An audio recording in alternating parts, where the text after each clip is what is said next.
ಗುರುವೆ ಬೆಂಗಳೂರಿನಿಂದ ಓಡೋದ್ರು ನಮ್ಮೂರಿಗೆ ಯಾಕೆ ಬರ್ತಾರೆ? ಲೇ ಡಬ್ಬ ನನ್ ಮಗನೇ, ಈ ಗುಂಡು ಕೂಡ ಬೆಂಗಳೂರ್ದೇ ಕಣೋ. ಇದು ನಮ್ಮ ಊರಿಗೆ ಬಂದಿಲ್ವಾ, ನಾವ್ ಇದನ್ನ ಕುಡ್ದಿಲ್ವಾ? ಅದೇ ತರ ನಮ್ ಟೈಮ್ ಚೆನ್ನಾಗಿದ್ರೆ ಅವ್ನು ಈ ಊರಿಗೆ ಬಂದೇ ಬರ್ತಾನೆ, ನಮ್ ಕೈಗೆ ಸಿಕ್ಕೇ ಸಿಗ್ತಾನೆ. ನಮ್ ಟೈಮ್ ಬ್ಯಾಡ್ ಆಗಿ ನಮ್ ಊರಿಗೆ ಬಂದ್ರು ನಮ್ ಕಣ್ಣಿಗೆ ಕಾಣ್ಲಿಲ್ಲ ಅಂದ್ರೆ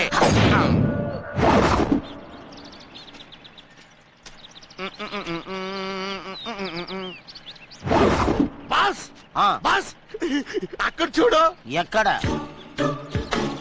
ಬಾಸ್ ಬೆಂಗಳೂರಿಂದ ಬರ್ಬೇಕಾದವ್ರು ಇವ್ರೇ ಅನ್ಕೊಂಡಿದ್ದೀನಿ ಬಾಸ್.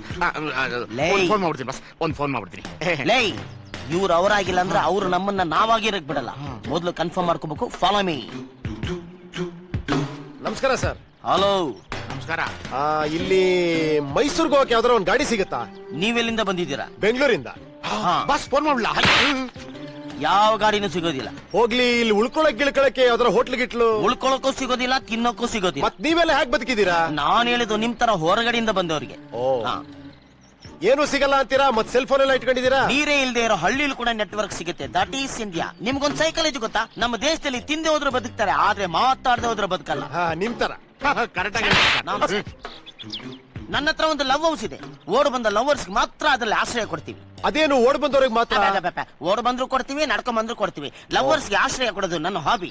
ಓಹ್, ಹುಡುಗಿ ನೋಡಕ್ಕೆ ಸಾಕ್ಷಾತ್ ಮಹಾಲಕ್ಷ್ಮಿ ತರ ಇದ್ದಾಳೆ. ಹೆಸರು ಲಕ್ಷ್ಮಿನ? ಅಲ್ಲ, ಸಂಧ್ಯಾ.